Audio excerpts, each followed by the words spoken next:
வணக்கம். ஜோதிடத்துல ராசியும் லக்னமும் ஒருத்தரோட வாழ்க்கைய தீர்மானிக்கிற ரொம்ப முக்கியமான விஷயங்கள்னு சொல்லலாம். ஒரு ஜாதகத்துல லக்னம்ங்கிறது நம்மளோட உயிரையும், ராசிங்கிறது உடலையும் குறிக்கும். ஆமாங்க. நம்ம பிறக்கிறப்ப கிழக்கு திசையில எந்த ராசி தெரியுதோ அதுதான் நம்மளோட லக்னம். இது 2 மணி நேரத்துக்கு ஒரு தடவை மாறும். அதனால ஒரு நாளைக்கு 12 லக்னங்கள் மாறி மாறி வரும். அதனால தான் லக்னம் ரொம்ப துல்லியமான தகவல்களை கொடுக்குன்னு சொல்றாங்க. சரியா சொன்னீங்க. லக்னம் ஒருத்தரோட குணாதிசயங்கள், உடல் அமைப்பு, மனசு எப்படி இருக்கும், அவரோட செயல்பாடுகள், ஆயுசு, எதிர்காலம்னு எல்லாத்தையும் சொல்லும். ராசிங்கிறது நம்ம பிறக்கிறப்ப சந்திரன் எந்த ராசியில இருக்காரோ அதுதான் நம்ம ராசி. சந்திரன் ஒரு ராசியில 2.25 நாள் இருப்பாரு. அதனால ஒரே ராசியில நிறைய பேர் பிறந்திருக்கலாம். சந்திரன் மனசுக்கு அதிபதின்னு சொல்றதால ராசி நம்மளோட மனநிலை, எண்ணங்கள், உணர்வுகளை பத்தி சொல்லும். தினமும் பார்க்குற ராசி பலன் கூட இந்த சந்திர ராசியை வச்சு தான் சொல்லுவாங்க. ஜோதிட ரீதியா பார்த்தா லக்னம் தான் ஒருத்தரோட முழு வாழ்க்கையும் தீர்மானிக்கிற முக்கிய காரணி. ஆமாங்க, நம்மளோட ஆளுமை, சிந்தனை, செய்யற வேலைகள், அதிர்ஷ்டம்னு எல்லாத்துலயும் லக்னம் தான் முக்கிய பங்கு வகிக்கும். ராசி அதுக்கு துணையா செயல்படும். ஒருத்தருக்கு லக்னமும் ராசியும் ரெண்டும் நல்லா இருந்தா அவரோட வாழ்க்கை நல்ல முன்னேற்றமா இருக்கும். மேலும் லக்னம் மற்றும் ராசிக்கு அதிபதியான கிரகங்கள் ஜாதகத்துல எப்படி இருக்குங்கிறதையும் பார்க்கணும். ஒரு கிரகம் லக்னப்படி கெடுதல் பண்ற மாதிரி இருந்தாலும் ராசிப்படி அதே கிரகம் நல்ல பலன்களை கொடுத்தா அந்த கெடுதல் குறைஞ்சி நல்லதாவே மாற வாய்ப்பு இருக்கு. அதனாலதான் ஒரு ஜாதகத்தோட பலனை முழுமையாவும் துல்லியமாவும் தெரிஞ்சுக்க லக்னம் மற்றும் ராசி ரெண்டையும் சேர்த்து பார்க்கணும். இப்போ நாம ஒவ்வொரு ராசி மற்றும் லக்னக்காரர்களோட தனித்தன்மைகள், அவங்க வாழ்க்கையில நடக்கிற முக்கியமான விஷயங்களை பத்தி விரிவா பார்க்க போறோம். இந்த பதிவை முழுசா பார்க்கறதுக்கு முன்னாடி நீங்க இன்னும் நம்ம சேனலை சப்ஸ்கிரைப் பண்ணலன்னா இப்பவே சப்ஸ்கிரைப் பண்ணிக்கோங்க. பக்கத்துல இருக்கிற பெல் பட்டனையும் கிளிக் பண்ணி வைங்க. அப்போதான் நம்ம போடுற ஒவ்வொரு புது பதிவும் உங்களுக்கு உடனே தெரியும். சரி வாங்க, இனி வீடியோக்குள்ள போகலாம். என்னப்பா, ஜோதிடத்துல இந்த ரிஷப லக்னம் தனுசு ராசி காம்பினேஷன் பத்தி படிச்சேன். பார்க்க ரொம்ப வித்தியாசமா இருக்கே. ஆமாப்பா, இது ஒரு அருமையான காம்பினேஷன். ரிஷபத்துக்கு அதிபதி சுக்கிரன், தனுசுக்கு அதிபதி குரு. அதாவது ஒரு பக்கம் சுகபோகம், இன்னொரு பக்கம் அறிவு. இவங்க கிட்ட இது ரெண்டுமே பேலன்ஸ்டா இருக்கும். ஆனா இவங்க பார்க்க ரொம்ப அமைதியா இருக்காங்களே, நிஜமாவே அப்படிதானா? வெளியில பார்க்க சாந்தமா தெரிவாங்க, ஆனா மனசுக்குள்ள எப்பவுமே புதுசு புதுசா ஏதாவது பிளான் பண்ணிக்கிட்டே இருப்பாங்க. இவங்க கிட்ட ஒரு ப்ளஸ் பாயிண்ட் என்னன்னா, எதையும் அவசரப்பட்டு செய்ய மாட்டாங்க. நிதானமா யோசிச்சு தான் முடிவெடுப்பாங்க.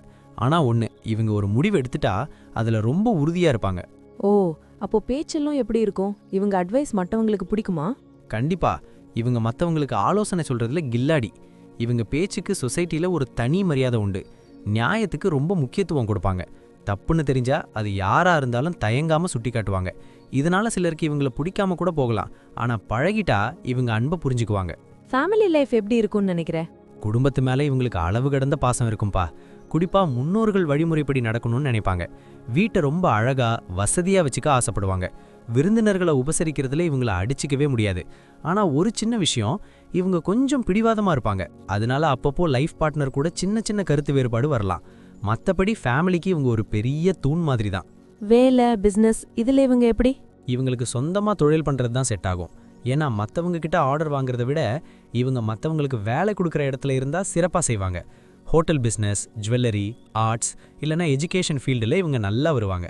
பண விஷயத்துல ரொம்ப தெளிவா இருப்பாங்க. சேமிப்புல இவங்களை அடிச்சுக்கவே முடியாது. அப்போ பொருளாதார ரீதியா நல்ல செட்டில் ஆயிடுவாங்களா?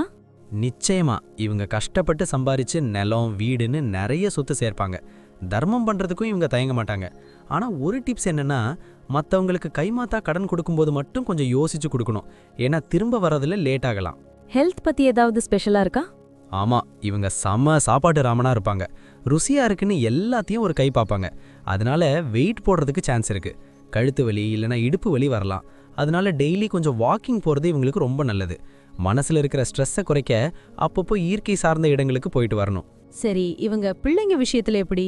ரொம்ப நல்ல பேரண்டா இருப்பாங்க. பிள்ளைங்க நல்ல ஒழுக்கத்தோட வளரணும்னு நினைப்பாங்க. பிள்ளைங்களுக்காக எதையும் செய்வாங்க.